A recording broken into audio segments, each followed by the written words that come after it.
Welcome, everybody, to another edition of the Inside ND Sports Podcast. I'm Tyler James, and I'm joined once again by the one and only Eric Hansen. Together, we cover Notre Dame football, recruiting, and more for InsideNDSports.com on the Rivals Network. We haven't been together in a podcast format for far too long, Eric, but we're here today to end that after Notre Dame football's first three practices of preseason training camp. And because we haven't done this in so long, we decided to skip a guest and get right into what we've seen the last few days out on the football field, and some of the discussions we've had with the players and coaches at Notre Dame as well. So, Eric, let's start with our top three takeaways from the first three Notre Dame practices. Let's go back and forth. Let's start with your number three takeaway. Lots of depth in lots of places. I kind of expected that coming out of spring, but they added some more pieces, both from the transfer portal and the freshmen, and even returning players from injury. And they've been in a pretty good place, other than Gabriel Rubio creating a new injury. They've been in a pretty good place with those players being on a trajectory to return by the Texas A&M game. So, I mean, you look at just about every position group other than maybe cornerback, and there is really good depth.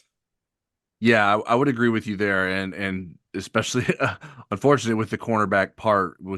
I think there's an obvious need for a fourth outside cornerback for Notre Dame. The top three are clear with Benjamin Morrison, Christian Gray, and Jaden Mickey, but that fourth spot is certainly up for grabs. Chance Tucker had a rough day the first day of practice when we got to see all of practice, and we'll see if he can improve or if one of the freshmen that came in, Leonard Moore or Carson Hobbs, can make an impact there. But otherwise, yeah, there seems to be depth all over the field, so I think that's a pretty good place to start. My number three was Kingston Viliamu-Asa is going to be hard to keep off the field. He beat Rocco Spindler in a one-on-one pass rush, which I was like, wait a minute, was that Kingston Viliamu-Asa? I didn't even expect him to be in the drill, let alone beating Rocco Spindler one-on-one. And that's like a close quarters drill, so it's not like he had some sort of speed advantage that Rocco shouldn't have been able to handle. So that was surprising to me. And even today, when we spoke to Dylan McCullough after practice, he said that Kingston is one of Notre Dame's toughest linebackers to block when blitzing. I think the first guy he mentioned was Jack Kaiser. Then the second guy, when he was thinking about it, is like Kingston Viliamu-Asa. He's really tough to handle. He has a way about getting around guys, and so I just think he's going to be hard to handle. Al Golden talked about him as well. So that isn't. I mean, it's not necessarily surprising to think that about Kingston, but to see it. And to continue to see it continue into this fall training camp, I think is very impressive. I'll add to that. There was a rep that I saw, and again, I try not to take one rep and turn it into a molehill or a mountain from a molehill, but he was tracking Eli Reardon, tight end, across the middle, and did a really good job of keeping up with him speed-wise and physicality-wise. And I was just really impressed at how good he was in coverage. Yeah, there hasn't been any like obvious holes in his game that have been shown to me or explained to me. So I think he's a pretty complete freshman, and I think he's going to play quite a bit for Notre Dame this season. What's your number two takeaway, Eric? Kind of falling into what you said, but broadening it out. The defense looks like it's going to be really good. I mean, we kind of thought that at the end of last year. We saw signs of that in the spring because of like the safety group, the young safeties played pretty well.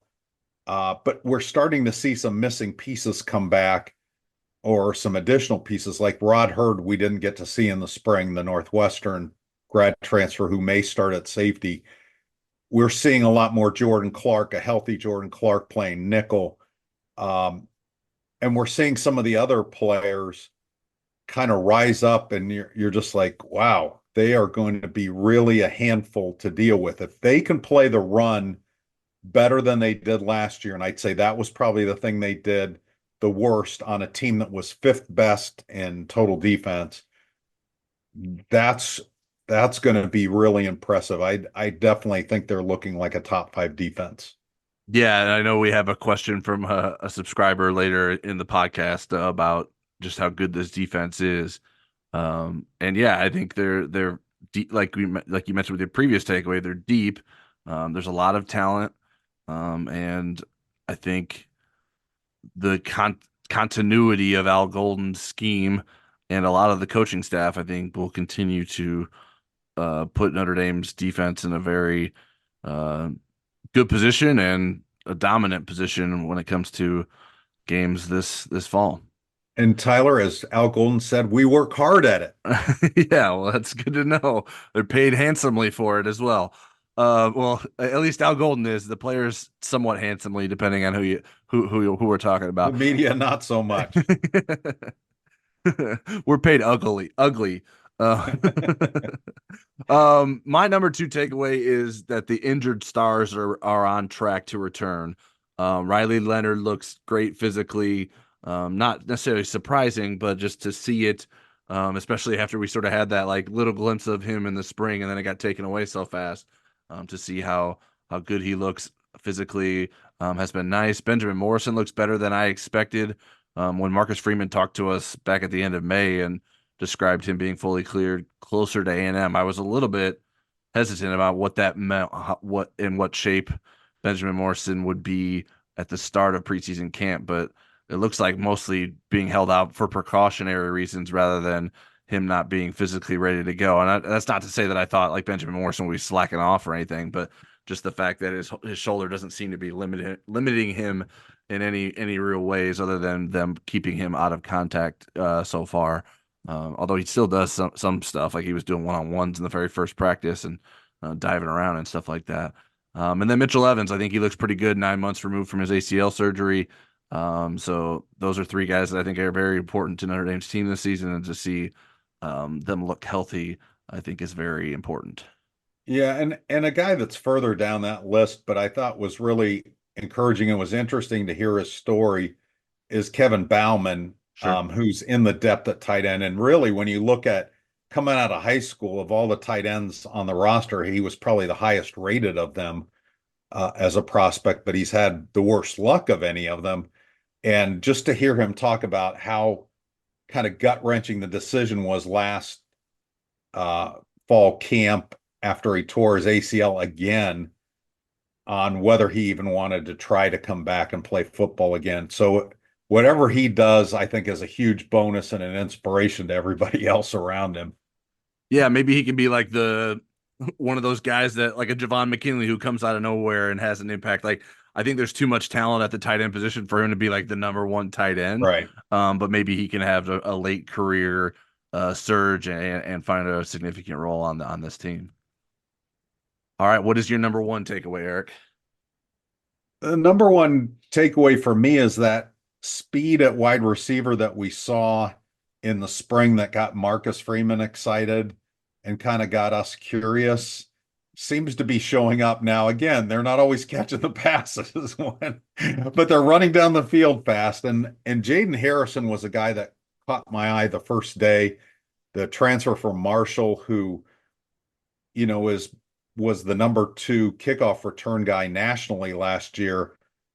I I kind of had written him off from being in the rotation, and maybe he'll play his way out of it. But from a speed standpoint and a move standpoint, I think he belongs in that conversation. And again, I just think good speed, and we'll see if that translates into production. But right now, that's a nice thing to have. Yeah, it is good to see what he's doing. I, I I don't know what makes more sense to me, that Marshall wasn't smart enough to figure out how to get him the football, or I maybe, asked him that. or if like what we're seeing is more of a mirage. Maybe he's just really great in one-on-ones and it doesn't translate as much onto the field. I don't really know what to expect. But I think anything that he gives Notre Dame from the receiver position is just an added bonus, because I think what he does at the kick return spot was the biggest reason that Notre Dame went out and got him. Yeah, I asked him about that. I said, "Why didn't they throw the ball to you more, Marshall?" And he said, "Coaches coach and players play." But he said one of the reasons he transferred, and this was, um, uh, I think an interesting thing that I wasn't fishing for was he said one of the reasons he transferred was Mike Brown's reputation at developing wide receivers. He wanted to be a part of that, and he's felt like that's happened for him so far since he's been here. That in the spring, and less extent in the summer because the coaches can't directly work with him most of the time. But certainly here in fall camp, he feels like this has been a good investment for him. All right, my number one takeaway is that the pressure is on Emil Wagner at right tackle. I'm not ready to make any grand statements about how good or bad Emil Wagner is going to be, but it seems pretty clear that it is his job to have at right tackle. Um, what happens from here, we'll see. I think uh, I saw a couple shaky moments from him in the first practice. I saw some good moments from him. Um, I just I don't really know. I think it's sort of how I feel about the offensive line as a whole. Um, I, I feel like now we have a pretty good sense of who the starters are going to be.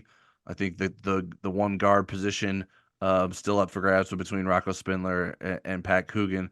But I mean, just because we know who they're going to be doesn't mean it's necessarily going to lead to success. So I because we're going to see so little of actual offensive line play in real padded settings.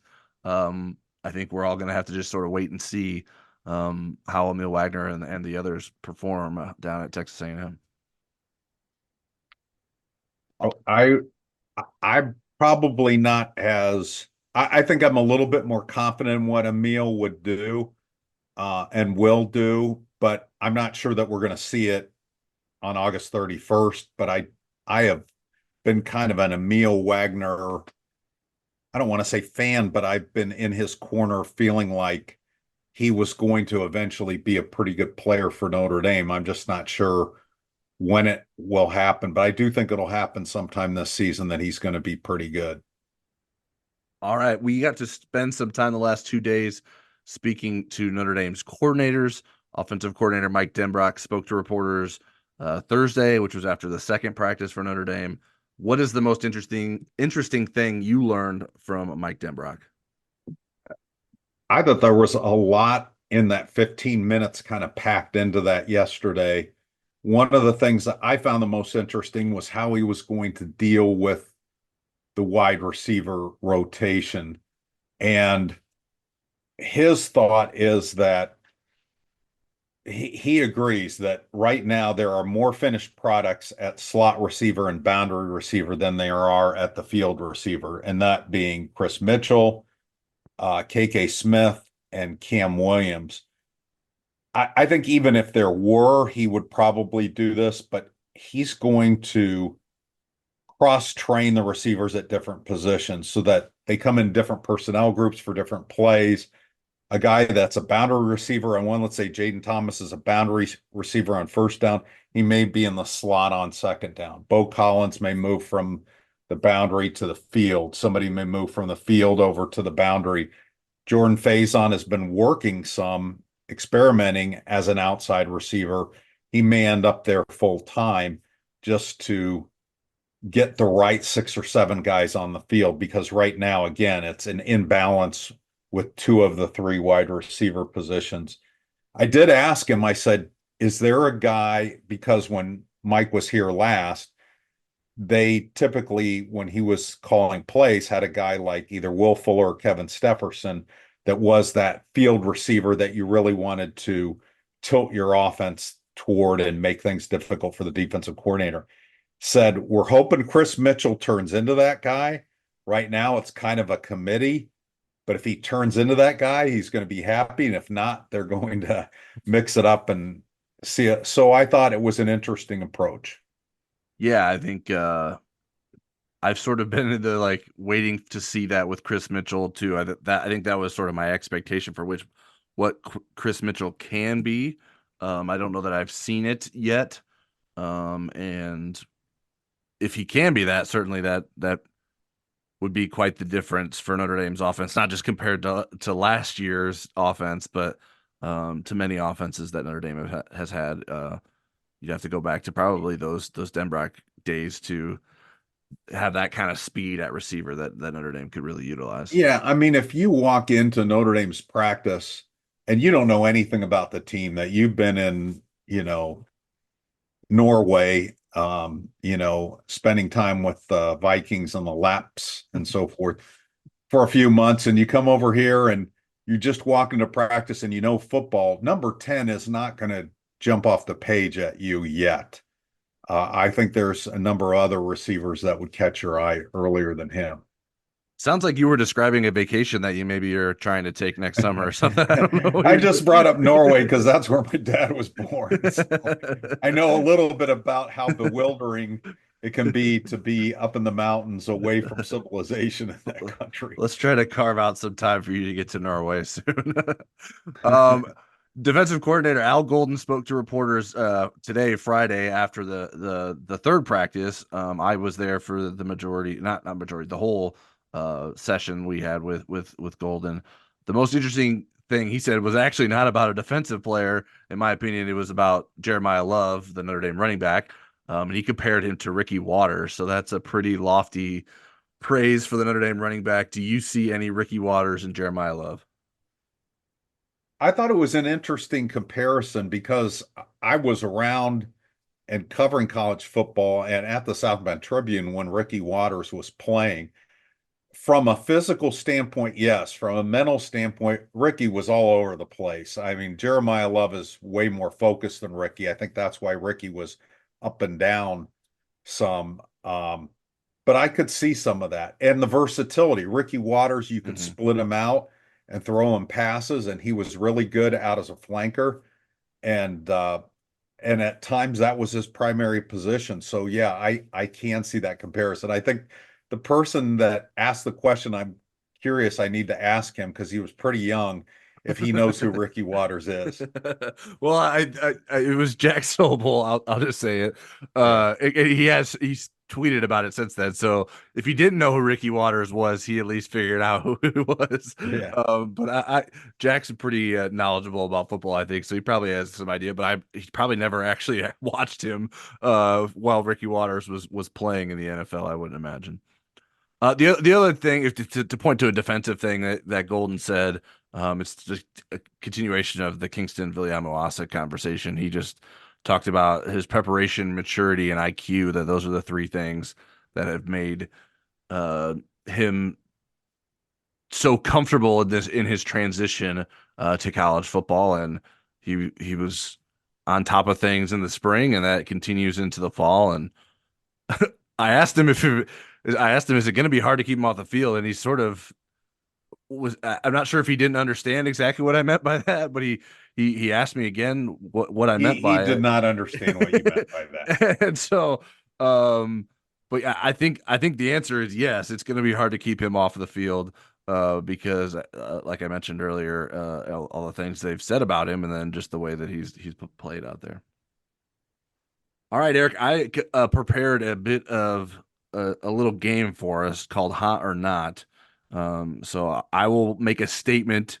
You tell me if it's hot or not hot, if you agree with it, not if you disagree with it. I thought this would be a little homage to the humidity and weather that we're expecting whenever we get down to Texas when the season starts. So, first one is Charles Jagusah and Emil Wagner will start every game when healthy at the offensive tackle positions.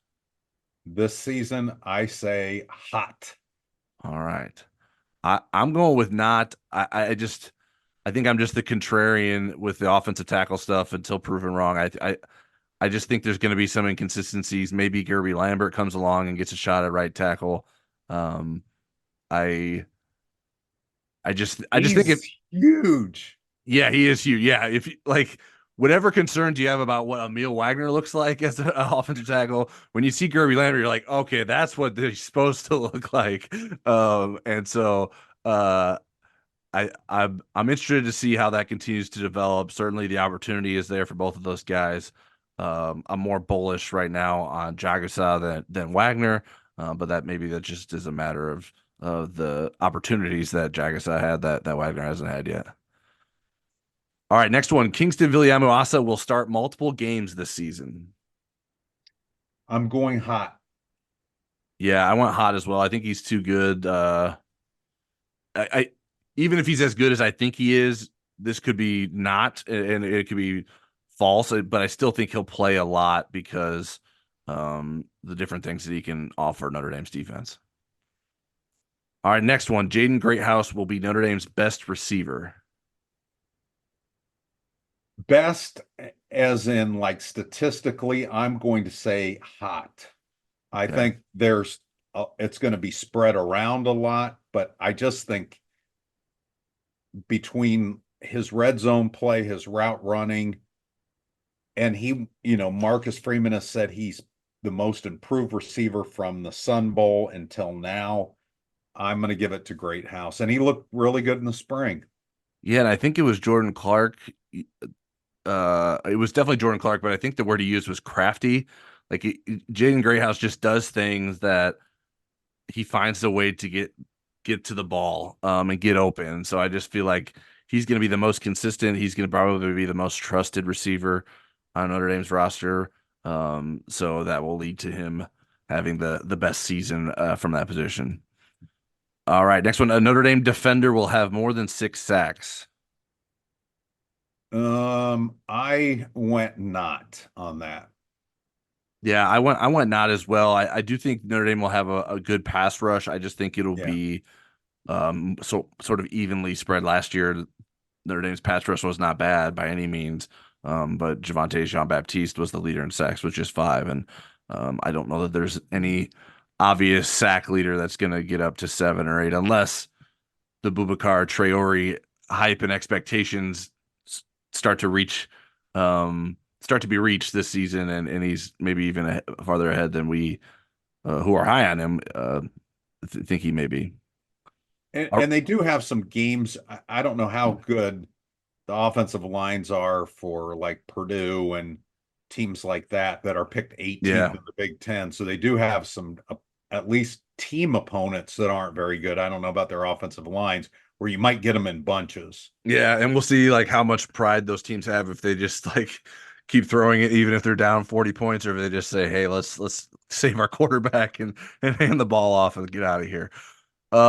Next one, Jeremiah Love and Jadarian Price will each rush for 800 plus yards. Well, I'll tell you, I interviewed Jeremiah Love today, and he is rocked up. I mean, he looks like a completely different guy than at the Sun Bowl last year. And he said he was scraping to get to 190 in the Sun Bowl last year. He was listed at 196. He said he's at 210 now, and it's all muscle. But Jadarian Price is really good. Riley Leonard's going to get a lot of carries. And then you have 3 other running backs. I don't think both of them are going to get to 800. I think they're both going to have a lot of yards, but I think Love is going to get more opportunities, and then he's going to be mixed in the passing game. I just don't see that they're both going to get to 800.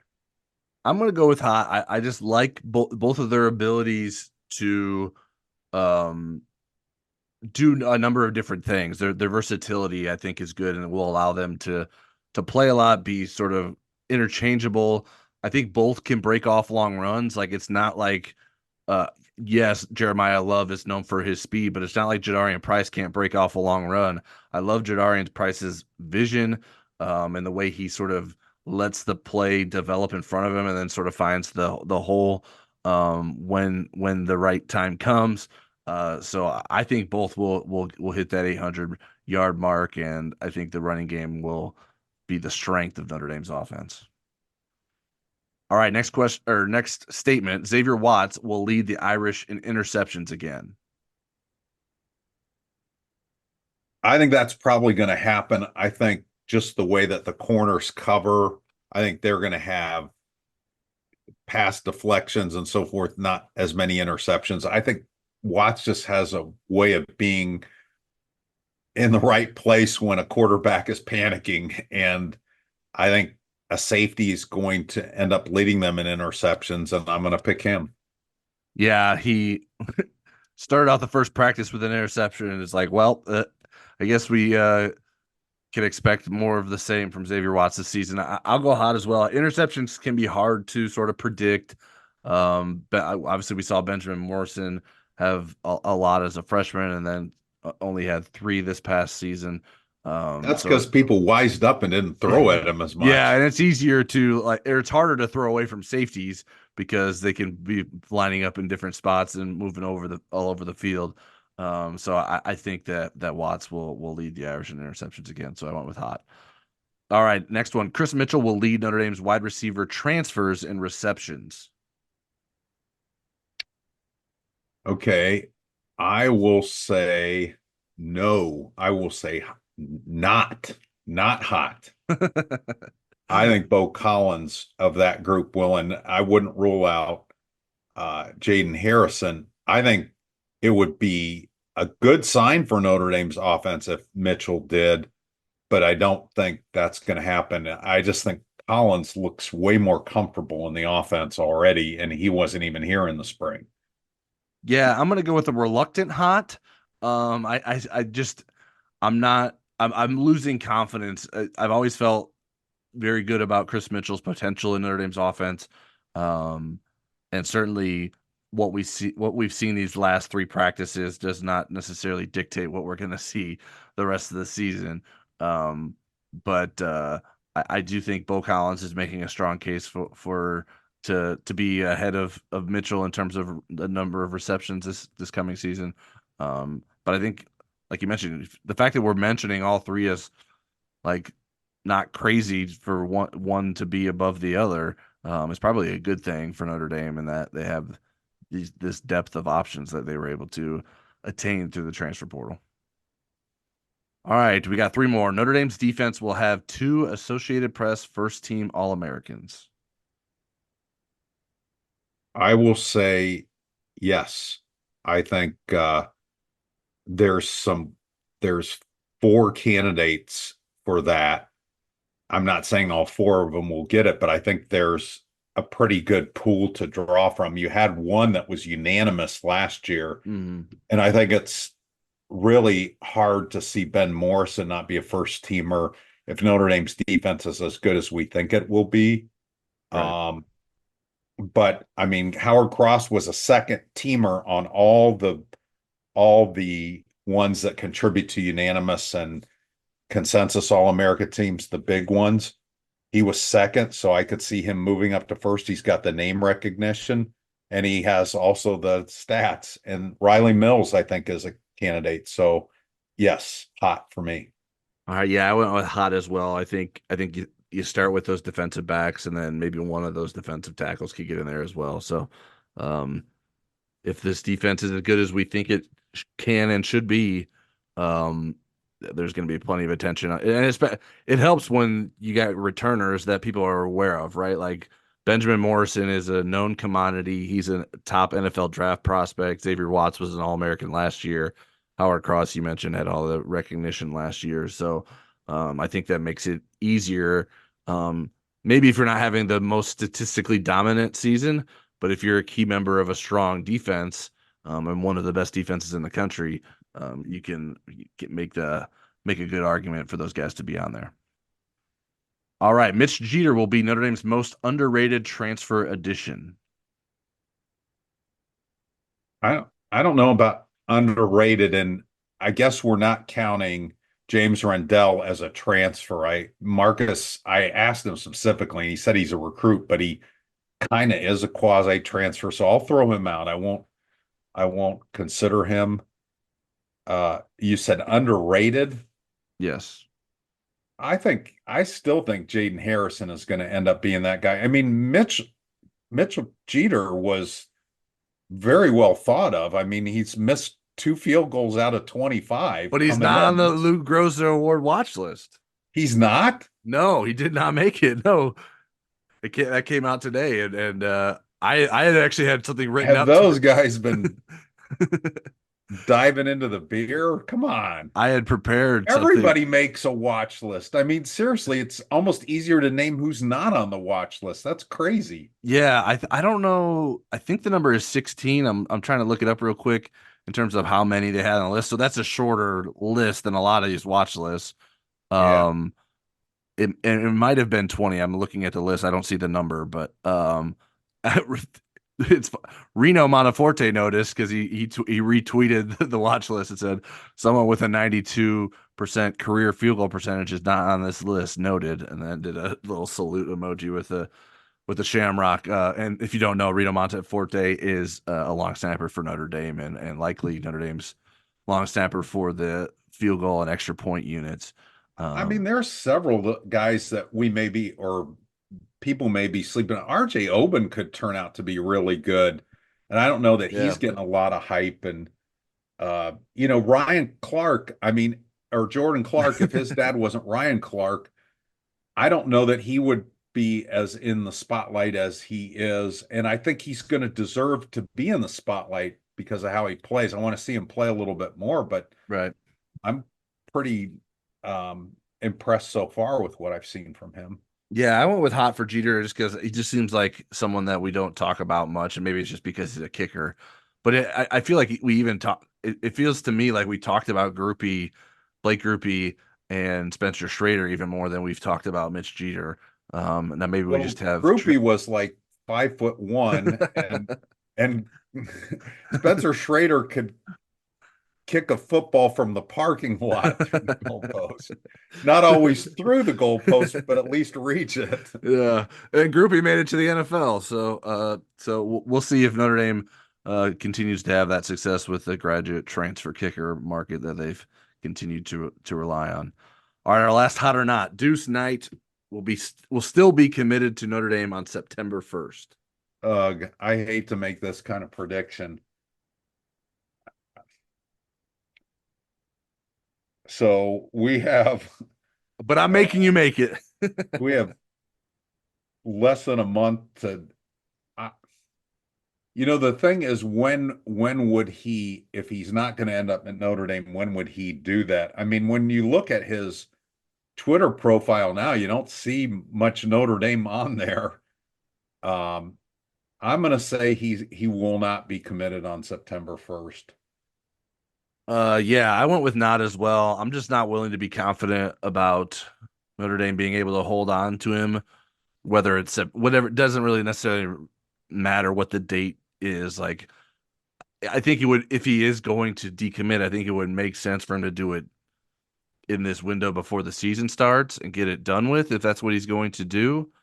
Um, but even if he stays committed to Notre Dame once the season gets rolling, I think Notre Dame's going to have to continue to monitor that situation. So we'll see what happens If as he he. does decommit, he will set a world record for the most stories of this guy is 100% committed to the school that I've seen online since he committed.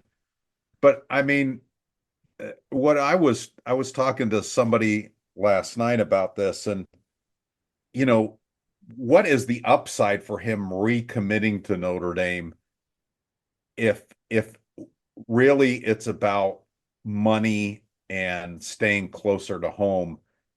Because there's a guy that's ranked a little bit higher than him ahead of him, and a guy that's ranked ahead of a little bit ahead of him behind him in the class. They're all ranked about within 7 or 8 spots of each other.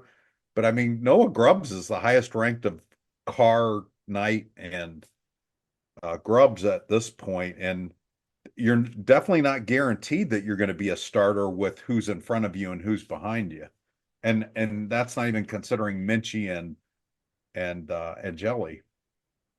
Yeah, it would seem like Auburn would probably be a good place for Deuce if he's like worried about trying to play right away. But I don't know. He's a very talented recruit.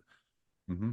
Maybe the I think the staying closer to home seems to be more of an issue. Even though it's just so wild. It may He's not be him. I mean, sometimes it's right. the people Correct. around you. Yeah, absolutely. And that, I mean, that's not a new part, and that's not specific to the Deuce Knight alone. There's plenty of people that make recruiting decisions based on folks who want to be around them more often. But he's made so many visits to Notre Dame. Whether he Yeah. breaks the record about being 100% committed, he might be breaking the record for most visits to Notre Dame without signing with Notre Dame, because he's been here so many times. Although I guess if you look back at like Marquis Stepp, who didn't end up in Notre Dame's class, who was from Indianapolis, might have him beat there. But Duce Knight has been a regular visitor. Notre Dame didn't get him up here in this small window at the end of July. I think right now just sort of holding on for dear life and hoping that he stays committed and can maybe get him back up here for a game and uh, settle things down back in Notre Dame's favor. But we'll see how that plays out. All right. Before we get to our question segment, I wanted to remind our listeners of our subscription promo for InsideNDSports.com. We're offering a 30-day free trial to all of our podcast listeners who want to try out a subscription to the site. That will get you access to all of our premium content, the Insider Lounge message board, and you don't have to wait for the next podcast to ask us a question. You can take advantage of this offer by using promo code NDPOD, that's NDPOD, when you sign up for a subscription on InsideNDSports.com. You can also find a link to the deal in the podcast description or show notes. All right, now let's get into the questions. You can submit questions to us on Twitter or the Insider Lounge message board before every podcast. I'm at TJamesND and Eric's at EHansenND. First one I have is from Marie Biafore at Biafore_Marie. Thanks for bringing back the podcast, she says. What were the top 3 surprises for each of you the last 3 days? How big of a setback do you think the Gabriel Rubio injury is for Gabriel Rubio and for the team? I'm almost surprised that there weren't more surprises. The 3 surprises for me were that Marcus Freeman didn't go ahead and name a starting quarterback formally. Yeah. Number 2 for me was that Anthony Knapp is the number 2 left tackle. And my number 3 would be that Armo Mucum is competing for a rotational spot in the interior defensive line. Well, we had 2 of the same 3, so we're pretty on the same page there. We didn't talk about this at all. I had Mucum at 1, Knapp at 3, and then my number 2 was just sort of how smooth Mitchell Evans looked. Like 9 months after an ACL tear, I wasn't necessarily sure how good he would look at this point, but I think he looks good, and we'll see how he continues to ramp up to get ready for contact. As it relates to Rubio, I think it's more of a setback for him than it is for the team. I think the team will be fine. Certainly, Donovan Heinisch will be asked to play more now. I think there's confidence in Donovan Heinisch. He just doesn't have the same size as Gabriel Rubio, but I think we talked about it on Football Never Sleeps recently that Al Washington speaks highly of Heinisch any chance he gets. So maybe now we'll get a chance to see how he can fare for Notre Dame's defensive line. I agree. I think it's tough for Gabe because he also missed the spring, and now Yeah. we're not sure when he's going to be back. It kind of reading between the lines with Al Golden today, it didn't sound like they felt like this was going to be a really, really long-term injury, but we'll see. And he also feels like they have some good guys in the rotation and the interior. I mean, he was talking about who the 5th and 6th guy were in that interior defensive line, and a lot of them have versatility. And Mucum was one of the names that came up again. Yeah, and yeah, they have not given us a timeline. Maybe, I mean, I would sort of like let's think about October in terms of what Rubio can maybe give Notre Dame. We'll see what sort of recovery he has. I think the fact that he had surgery the same day he injured the foot is probably an indication like, hey, let's get this done and get you back on track, and figure out how that rehab process goes for him. All right, next question is from MGP Irish on the Insider Lounge. As Coach Freeman discussed, what kind of work goes into improvement of handling crowd noise on the road? They need to be ready this season, especially that first game. Well, I mean, the central part is the communication piece. I mean, you can talk about like being intimidated and that kind of stuff, but I mean, getting the plays in, getting the snap count right, changing plays at the line of scrimmage, and also having your communication with the defense being in the right, having the right people on the field and so forth. I think that's the biggest part. It's not so much, oh, we're intimidated because these people are swaying back and forth for no apparent reason in the stands. Yeah, I think you try to mimic it as much as you can. The nailing down the nonverbal communication, whether it's the signals from the sidelines, the snap cadence. I feel like from what I've observed in practice so far, they've been doing a lot of clapping. I don't know if they'll continue to do that in a loud environment like that, or they'll work more on a silent cadence usually when that involves the guard or center looking back for a raised knee from the quarterback and then proceeding from there. So um, you try to replicate it as much you can. This isn't new for Notre Dame. And even the players that have transferred in, many of them have played in loud environments before. And so it's just a matter of making sure you're on the same page with the guys that need to know what you're doing and vice versa. All right, Geisha on the Insider Lounge asks us, what do summer workouts consist of? Is it mainly drills, speed, and strength training? Are the coaches able to coach? How does a player lose his position from the last day of spring ball to the first day of camp? Shrouth last year, Baker this year. How or what do the coaches assess in summer workouts that would move one player ahead of another without seeing them practice? Just curious. Thanks. So the coaches can be involved a little bit in June with OTAs, and OTAs are drills without the ball in June. And then there are the players only practices that don't involve anybody, even the strength staff. And then there's players that will do side work, like Riley Leonard will, Bo Collins will call up Riley Leonard, hey, let's go throw or whatever. Let's watch film together.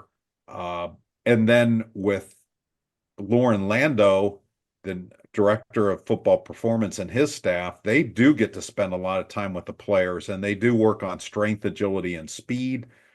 And the big difference with Lauren Lando's approach is that it's very position specific. How can Shrouth and Baker lose their jobs kind of over the summer?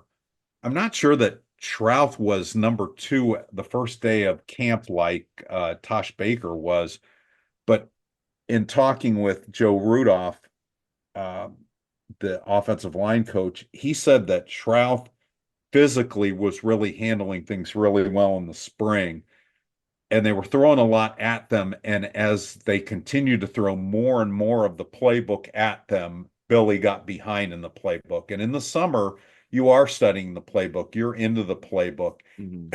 And when they came back, he was able to be overtaken because he wasn't able to keep up with the playbook. That's not the case now, wasn't the case in the spring. And you can see dominant, how dominant he is from a physical standpoint. With Emil, I think, again, some of it was the coaching staff believing that Emil had a high ceiling. Could he physically get himself in a position from a strength standpoint to be able to handle the right tackle position? Was he into the playbook and able to function as a right tackle and showed enough, I guess, in the workouts this summer to make that transition? What Marcus Freeman said in the press conference the other day, you might have heard, is that this was a process that was starting to play out in the spring and then just carried into the summer. So there was momentum for this move. Yeah, and it's not like there was a official starting lineup that was issued at the end of spring that stated for sure that Tosh Baker was ahead of Emil Wagner. I think Emil Wagner was, excuse me, Tosh Baker was given more opportunities from what we saw in terms of being the number one right tackle. But I think that's part of the evaluation process too. Maybe they felt like, hey, we're gonna give someone a chance. Let's give Tosh a chance at it. And they did not see enough for him to hold off the charge that Emil Wagner had been putting together. And so that's why by the time the fall comes around, he's ready to be the number one guy. I mean, this isn't necessarily surprising to us. I think we'd heard rumblings about this being possible. Um, I've been predicting it all summer. yeah, going into the summer. So I think it felt like it was only a matter of time. But yeah, I mean, Wagner had to continue to progress and impress the coaching staff and impress the strength staff to be a guy that could be put in a position now where now it's his job to lose. So I think just because a guy's given sort of those chances in the spring, that doesn't mean that they're not ready to make a change. I think they're just trying to exhaust all the possibilities, and that's one of the advantages of having a spring football to go through and get all those reps for the players that are in those competitions. All right, next one is from Bob_Oxnard on the Insider Lounge. Based on what you have personally observed during the practice sessions in which Jaden Harrison has participated, which receiver on the team consistently separates the farthest from defenders? Well, again, we saw one day where they were doing a lot of work with the defenders. It's been more them running routes against nobody in the periods that we've been in. And it's a little bit of apples to apples. And I'll say this because, um, even in when we saw them being defended, like Jaden Thomas was getting Ben Morrison a lot more than anybody else was. Yeah. But here's how I kind of look at it. I'm impressed with Harrison's speed and moves. Chris Mitchell, KK Smith, Faison, those guys get open because they're fast. There's guys that are really good route runners that can get open. Greathouse is one of them. Thomas is one of them. Micah Gilbert. And then there's a guy like Deion Colsey who doesn't necessarily separate, but he's really good in traffic. He's tall. He Mhm. can jump. He was either state high jump champ or second place in Georgia. And he's able to go up and get balls in traffic. So I'm probably doing a really poor job of answering your question. Yeah, I mean, it's tough because the question is asking us something that we haven't seen a lot of, right? Right. Like at the face, we have not seen a lot of practices that Harrison has participated in which we've seen them going up against defensive backs. So I think if I had to give an answer to this, I would say Micah Gilbert. But I think that's a product of what you're talking about. That he's going against worse defenders typically because he's farther down the depth chart. He's going against cornerbacks that have less experience and maybe less physical capabilities. So it seems like when Micah Gilbert is running routes, he tends to get open pretty consistently. The other guy that I would mention would be Jordan Faison. And then now, in terms of practices that Jaden Harrison has participated in, that Jordan Faison was participating, that's one. It would be the one we saw to start training camp on Wednesday.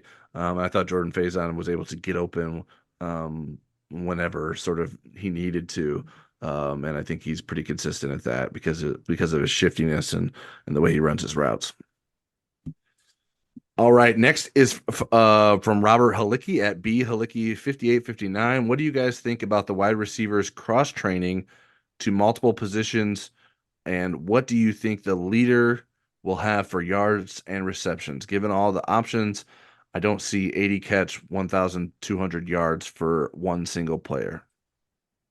I don't see 80 catches for 1,200 yards for one single player either. I just think there's the rotation's too deep. They're going to use tight ends. They're going to use throw to the running backs, and they're Yeah. going to run the ball. So I don't see that as being. I'll let Tyler come up with a number because I have no idea what to put there. Yeah, But I what I was. will say, what's that? No, go ahead.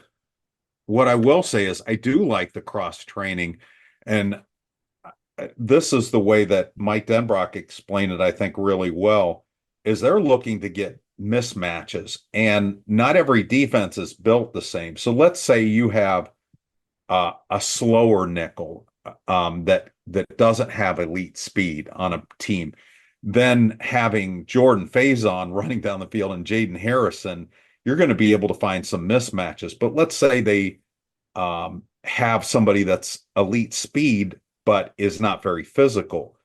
You may want to put a guy like Jaden Thomas in the slot, or even put a tight end in the slot to gain some uh, advantages from a mismatch standpoint. And that's what I like. I also like the fact that, again, you're trying to put your best 6 or 7 receivers on the field, regardless of what their position is. But I still think ultimately, if Chris Mitchell becomes, anything close to statistically what he was last year at Florida Atlantic, which was 64 catches for 1,118 yards, if he even approaches that and is that kind of threat, I think that's going to be good for Notre Dame's offense.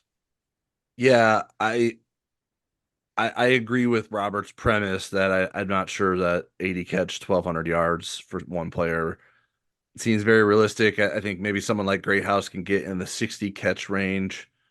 Maybe someone gets in the 800-yard receiving yards range, whether that's someone like Greathouse or Mitchell, if Mitchell is the big play threat that we think he can be.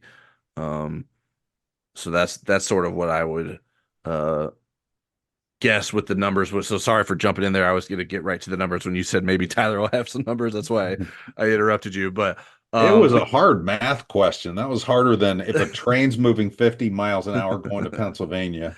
but yeah, I think the cross training makes a lot of sense. I think that's what you want to do. Motion is a big part of Mike Denbrock's offense. So you can line up in one spot, you could be motioned to a different spot. And then so that could end up being different responsibilities for that receiver.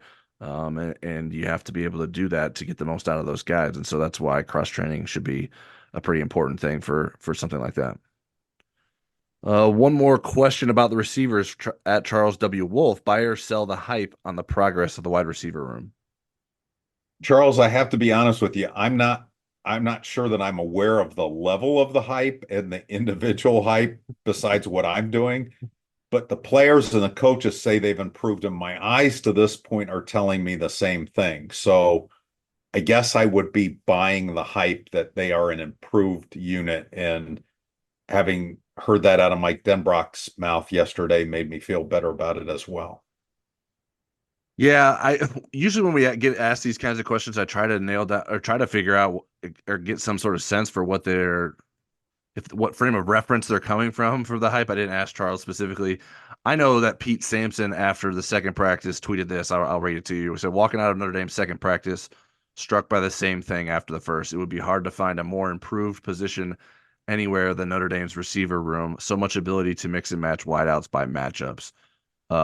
So I think that's a pretty like a lot of steam on the hype train, maybe there, but I don't know that I'm quite there yet. I guess if I if it is that, I think it's more because of how poor it was last year, right? It was a dreadful wide receiver room last year, um, And an unhealthy one. and an I unhealthy mean, from an one. injury standpoint, not because they were I, bickering. I'm not yet sold that this is the difference making group quite yet, but it certainly has the potential to be that. Um, So I guess I would probably lean more to sell than buy. If we're using not to pick on Pete or anything like that, but that's just one of the things that I've seen that was said about the wide receiver group. Um, I I think you alluded to it earlier that they're not always catching it. So I have been filming clips of the first five periods, which obviously is a small snippet, but to me this is like not a good sign. And I think it's certainly yes a small sample, but in the first practice, Chris Mitchell had some drops. Jordan Faison had a drop that I saw. And then I was filming a drill that they were doing today. It was just simple like comeback routes that Tyler Buckner was throwing to them. And with one run through, like if you take the first receiver to the last receiver, they all go through the drill. Three different receivers, Bo Collins, Jordan Faison, and Logan Salalte drop passes. That's not good. Mike Brown was getting on him like, hey, we got to catch the ball. What are we doing? So like I I feel like just because they look better in uniforms or they run faster, like catching the ball is the most important part of the receiver position. So I think they have more proving to do to sort of buy that this is going to be some sort of high flying offense because of what the receiver room has in it. All right. Next question is from at Mike Devoy one. Eric and Tyler, hope you're well rested and ready for a great season. Emil Wagner moved to first team, which is promising. And while they haven't released updated weights on the players, did you see him and does he look the part? We're probably going to have a different answer on this. I think Emil Wagner is always going to have a different body type look. He looks kind of more like a basketball player. He's not going to have the thicker torso and so forth. But I mean, in what I've observed, and I try to watch the offensive line a lot the last 2 days, he looks strong. He looks like he knows what he's doing. When Joe Rudolph goes into a salty language, not a lot has been directed his way at this point.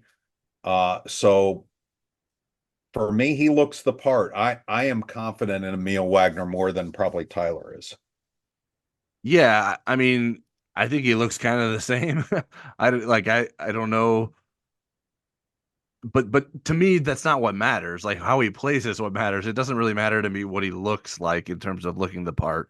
Um, and we just haven't seen actual padded offensive line play, so I can't say whether he looks the part in doing that because we haven't seen that yet. So, um, in terms of what he physically looks like, and we haven't interviewed offensive linemen yet, so that's when we get actually like closer to them, like literally closer, and sort of can see them, and maybe you can see uh up close and have some comparison point too. But from looking from the sideline, he doesn't necessarily look specifically to me like a different player.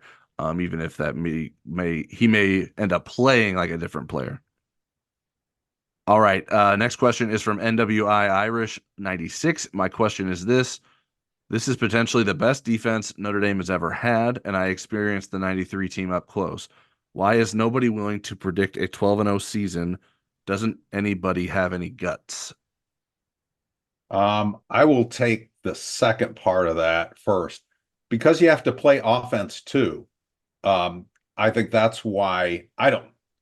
I'm sure there are plenty of people that are willing to predict 12 and 0, but I don't think that work for our company right now. Uh, They probably own some Notre Dame clothing. It would be my yeah, guess. yeah, exactly. I think Mrs. Freeman is picking 12 and 0. Uh, the Look, the defense was fifth nationally last year. That's the best ranking since 1980, and Notre Dame had three losses because of the shortcomings on offense. So I'm not sure it's as much about guts as much as it's pragmaticism and wanting to be right.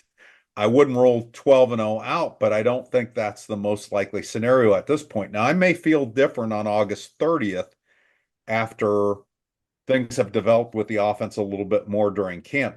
Not that we're going to see a lot of that once we get past the midpoint of camp, but I'm just not willing to go there right now. I put Notre Dame number 6 in my preseason AP poll, which with them being at 11 and 1. So I think that's pretty high because I do think the defense is going to be able to carry them in most games, but not every game. Yeah, And is it the best ever? I think it's hard to compare eras, right. but era Parsegian had some amazing defenses during his run, and there were certainly defenses back in the 1920s and the 1940s that were really good too. So I'm not sure I'd be in a position to compare those. Yeah. Well, Eric, I know you've been killing the weight loss game in the last year or so, but I still have plenty of a gut. But to me, there's too many questions about the offense to predict a 12-0 season. I don't think you can. It, I think it's foolish to predict a 12-0 season with so many question marks on offense in this current era. Like I think you have to have some sort of reliability in your offense that you feel really confident in. And when your biggest question mark on offense going into the season is your offensive line, I don't know that you can do that. So that's why I would not predict it a 12-0 season. Obviously everyone else has their own reasons, but um, I do think this defense is going to be really good. But things happen on the field that scoring happens. And it could be influenced by the offense too, right? Like if there's an offensive turnover that allows that puts the defense in a bad spot. So that can change a game. And that's why I'm not in a position to predict a 12-0 season right now. All right, just a couple more questions at UND underscore Clancy says no pads yet, but how are you feeling about the pass rush? Does anyone look better from where we left off in the spring?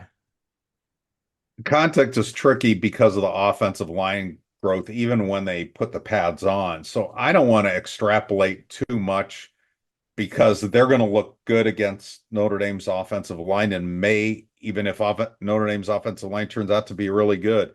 But I feel they have a lot of guys who can do that without having that Isaiah Foskey, Stephon Tuitt type that has double digit sacks. I think that Right. they can be pretty good just because all the different options they have with their pass rush. Yeah, it's a hard question because I think the blue gold game is probably when Notre Dame's pass rush looked its best, right? They look pretty sharp in that game, and we're giving the Notre Dame's offensive tackles a tough time. Um, so it's hard to look better than they did in that spring game to end things back in April. But I've been impressed with RJ Oben and Boubacar Traore so far this small window we've seen. Um, and I would continue to expect that those guys will have good impacts on Notre Dame's pass rush this fall. But I do feel pretty good about that unit, even if it's not someone like talked about earlier leading the way with a bunch of sacks. All right, Christopher Cruz at Chris ND92. Is there any indication of what ND will do at quarterback if Duce Knight flips? Do you expect a Plan C recruit to be signed or just leave the position unfilled for this class? Are you hearing any names of quarterbacks that have been contacted recently? And Tyler, I'll let you take the lead on this one since you've been digging into this way more than I have. Yeah, and I guess first, no, I don't have any information to share in terms of guys that Notre Dame is recruiting. I do think they will go after someone. I would be shocked if it's not if Notre Dame won't go after someone if Duce Knight leaves the class. Um, I think Plan C might be a harsh way to describe it. I mean, it would be technically at least a Plan B, but I do think that Notre Dame should be in a position to potentially flip someone if they want to too. So it doesn't mean they have to settle for a 3-star quarterback if Duce Knight leaves the class. We'll see what happens if that's the case. Um, we'll cover that information if and when Duce leaves the class. And I don't expect there to be many names being leaked about who Notre Dame goes after next because that's only going to increase the odds that Duce is like, well, if you actually don't think I'm sticking with my commitment, why would I stick around? So I don't. It's sort of a tricky position for Notre Dame to be in. They have to sort of maybe do these things um, behind closed doors in a way that they're not that don't get in front of Duce Knight, and that can be really tough to do with the quarterback position, which the way recruiting works at that position, everything sort of impacts everything. So I think it's sort of one thing has to happen before the other. All right. Last question is from SJB75 on the Insider Lounge. Pete Mavacqua has been quoted recently saying Notre Dame is committed to playing USC annually beyond 2026. Lincoln Riley has been quoted recently saying removing Notre Dame from the USC schedule may be more beneficial to USC winning a title. Do the two of you believe that USC will be an annual game beyond 2026? Well, Pete Mavak was actually quoted by me in a one-on-one interview I did, so I'll take credit for that. And not only did he say Notre Dame is committed to playing USC annually, he said that USC is also committed. So the whole Lincoln Riley thing, which I thought was a thoughtful quote on his part of questioning whether that was in USC's best interest. He's not in charge of scheduling the games, and Lincoln Right. Riley may not be at USC past 2026. So we'll see. But your question was, do the two of you believe USC will be an annual game beyond 2026? I do think so. I don't know if it will be forever, but what Pete Bavacqua said as well was because of these new commitments, both with USC and Stanford, they may not be able to play it in the same rhythm they typically do, where one year it is the Saturday after Thanksgiving on the road for Notre Dame, and then the next year it's at home in the middle of October. That may have to change, but they're at least at this point, that's what the commitment is to play it moving forward. And again, USC at some point may have an athletic director that feels different. Yeah, I would say it's likely, but it's not guaranteed. I think there are some complications that have to be worked out to make sure it's able to be played on an annual basis. I think that's probably more in USC's court than Notre Dame's court.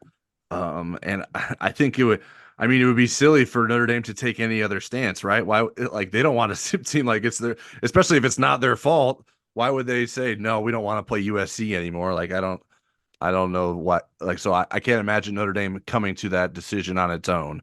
I think it would have to come from USC side of things with its conference affiliation, or if like Notre Dame ends up getting in a conference and then and it's not the same one as USC or whatever.